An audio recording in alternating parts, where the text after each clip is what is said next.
It is now time for our feature presentation. Spoiler warnings. It's time for our very first review of tonight's Halloween special. We have one cut of the dead.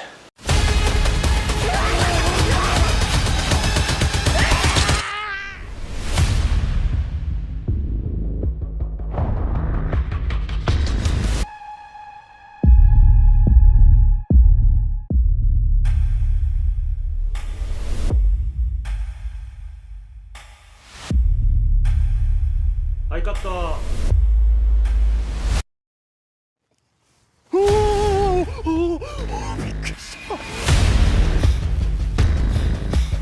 ゲートしたじゃないですか。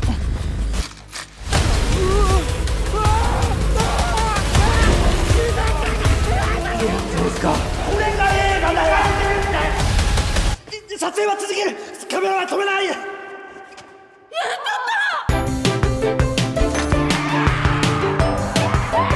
盛り上がってきたね。日暮さん限界です。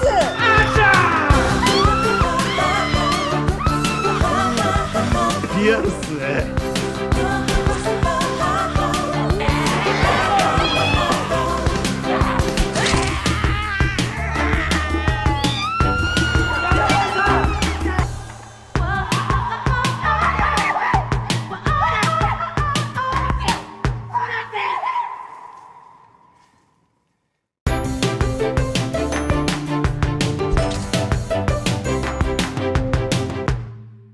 カット割りなしのワンカット。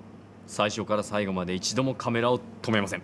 そんな無茶な企画あるわけないでしょ。 Alright, before we get started, normally I don't do this, but you should really watch this movie.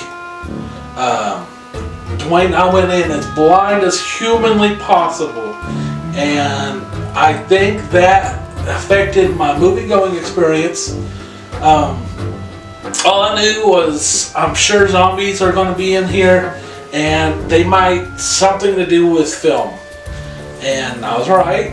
And I don't know. I didn't know what was going to happen, and it made the movie experience great because for the first 30 minutes of this film, I thought this was a shitty zombie movie. And then after 30-something minutes, the credits roll, and we even paused it. We're like, what the fuck, is this it? Well, I thought this was an hour and 30. We paused it and said, no, there's a whole fucking hour left. So then we go back in time about a month, and it turns out everything we just saw to this point was them making a movie, and now a month in the past is how we got to that movie. And then, oh man, this is just so great. So we basically start the movie with a zombie apocalypse. Turns out they're making a movie, and then a real zombie apocalypse after that making a movie. Turns out they were making a movie again. So it's a movie about people making a movie about a zombie apocalypse about a zombie apocalypse. I don't know. It's almost like Inception levels of movie making. No? Okay. Anyway, I thought that was pretty cool. Yeah, but once you get to the second part of the movie, for me, the movie really kicks into high gear. You know, the writing gets so much better. You know, apparently, like the whole thing was cheesy on purpose, and it is so great. Dwayne, what are your thoughts?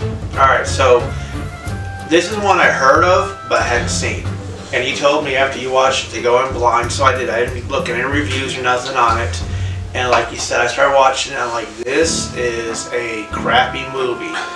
And the pacing was like off and on. They do stuff and then they stop and like pause and look at each other for a second.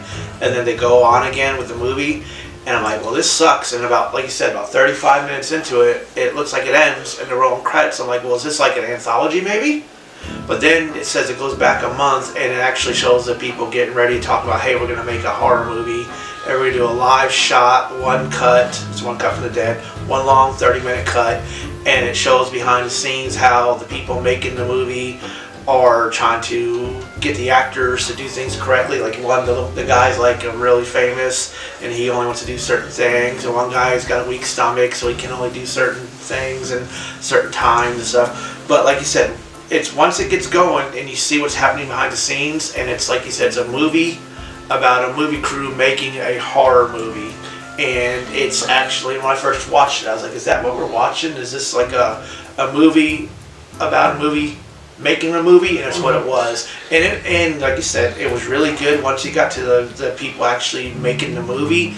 You see all these good things that they do, like some effects, how they're trying to hold people up, and one guy's drunk, like this old actor's drunk all the time, and he passes out, so they're trying to hold him up, and one guy's moving his arm, and the other guy's holding him up, so that it looks like he's like attacking the people and stuff, and it's really cool and stuff. And you see how the people that are making the movie, like the director's daughter is trying to make a movie, help them with it. The wife was helping them. All these people, the executives are talking about it, and it's a really good behind-the-scenes movie about making a movie, and I enjoyed it a lot. Yes, it was such a roller coaster because we watched it on the app called Vudu, and it said One Cut of the Dead, 100% Rotten Tomato. I was like, oh dude, this is gonna be fucking sick. Play. They got 35 minutes of like pure what the fuck, and honestly, no clue. I was like, are they stupid? Did one person review it and just love it? And then once we get to the second part, it just took. And so ultimately, it's not even a horror movie. It's a movie about making horror movies. Because nobody died in this film.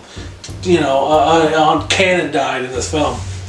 And because I went from hating it to at the very end, I actually cried a little bit at the end because it's just because there's this one scene in particular, and I thought this was such brilliant writing. There's a scene where like it's about the director getting ready to make this film, and it seems like he's a very chilled out director. He lets people use teardrops and shit, and later on when you get to his home life, his daughter they're watching his stuff. And she's calling it out, like they're using teardrops, and they're actually watching something he made, and she asked to change the channel. And then a little bit later, you see him in like a closet, crying, looking at pictures of his daughter when she was younger on his shoulder with like a little camera. So it seems like she's grown up idolizing him, but now she kind of thinks that shit's weak. And then at the very end of the film, everybody comes together to make this thing. Just one cut, and like his daughter really steps up, and at the end to get the final shot, they all kind of climb on each other's back, and like in the back in the old picture, she climbs on her father's shoulder to get the shot. It was just beautiful. It was perfect. This movie like reminds me why I love movies. Just like everybody coming together, everybody doing everything they can. Just make everything work. I loved it. Yeah, this is why I love movies, is because of just the passion they had for this project. I love the Shining references they kept making. There's two. One is pretty obvious, is the director's daughter's wearing a Shining shirt. The other is like the very beginning, when the fake movie, the director is like pushing the actors, make them do like 30, 40 takes, and I think that's a huge nod to Stanley Kubrick when they made The Shining, which is pretty cool. You also have these great cast of characters that when you take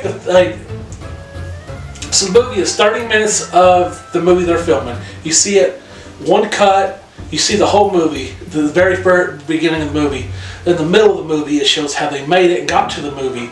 And then the last end of the movie, they re-show the movie that you've already seen, but you see it from the filmmaking perspective,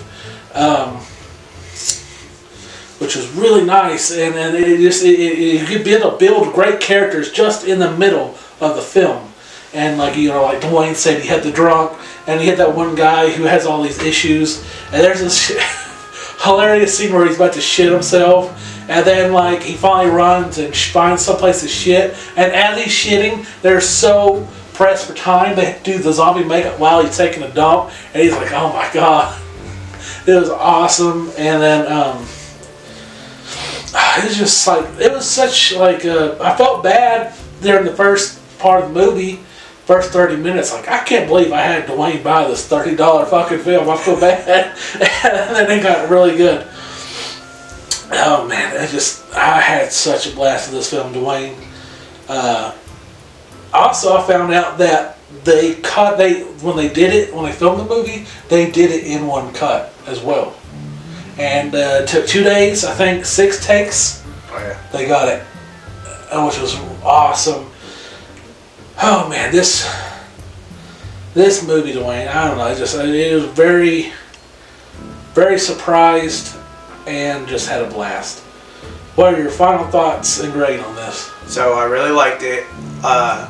When you were watching the first part of the movie where you think it's a horror movie and you think it's people making a horror movie and then a zombie outbreak happens in real life, it's funny because the director is trying to still make the movie and you actually have like real zombies attacking the fake zombies, which are the movies, and the director is killing me because he's like grabbing a real zombie and pushing it towards the actors, and he's screaming action. And when you said, have you watched it, I just texted you and said, let me tell you how I watched this movie. Action. That's how you knew I watched it. Action. Because the director's like pushing the zombies, says, kill them motherfuckers, kill them. It's like guerrilla filmmaking and stuff. Oh yeah, when I was watching it, I was like, okay, so yeah, it probably looked more real, but like you still have the issue of you screaming, "Oh, it's all fucking good," and like while it's filming, I was like, "Be quiet," you know. He's screaming at the actors, and the actors are trying to scream back, and he's pushing zombies at him and stuff, and it's a blast. When I thought it was a real zombie movie, it almost felt like an episode of the Benny Hill show? Oh yeah. Where they dun, dun, dun, I don't know, I'm not good with that. Anyway, but like they're all running around. Like 1 second she's being chased by a zombie, and then 1 second she's being chased by this crazy woman with the axe, and then the director will run like, "Oh, action!" and she's running. It's just everybody just running around. It's crazy and chaotic.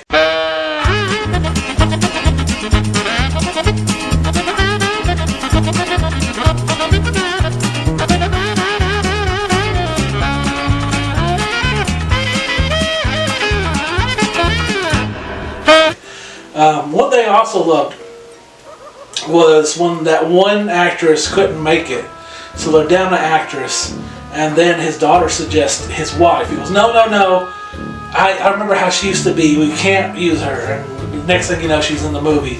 You're like, oh, I wonder why, they didn't want to use her. Turns out she's a very, very deep method actor, and she becomes the character, and she becomes this like badass, wanting to fight all the zombies and going crazy and shit. Like, she actually becomes that character.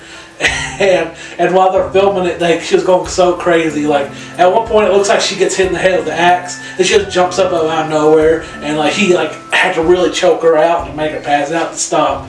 It was awesome. I love that part. Dwayne, what are you giving this one movie? One cut of that. What are you gonna give your score to? I'm going really good with an 8 out of 10. It's like tied, I think, for the highest ones I've given, right? You give a 9. I give a 9, okay. But this one was really good. I'll go 9. All right, then 9 out of 10. No. Because I really enjoyed it. Like you said, the first few minutes I was like, what the heck am I watching? And then after that, I just enjoyed it so much. And like you said, the callbacks to other movies, the daughter's wearing a Say Goodnight to the Bad Guy Scarface shirt from Al Pacino's Scarface. I enjoyed it a whole lot, and great movie. Going blind. I know you're not going blind since Sean's already told you everything about it, but it's a great movie, and I enjoyed it very much. 9 out of 10. Here are my pros and cons of One Cut of the Dead. My pros: reminded me why I love movies. Funny, hilarious moments. Eye-watering storytelling without having to say it. Everyone coming together to film with a happy ending. Probably the happiest ending to any zombie film ever. Dwayne bought this one. Cons. Took 30 minutes for me to like the film. This one lady looked like a Goomba from the 1993 Super Mario Bros. Movie. I could never get back the first experience watching this film. This is one of those where it feels like the first time is just so amazing, and then, you know, I can't ever have a second time watching this film. Alright, everybody, I want to give One Cuts of the Dead 9 out of 10.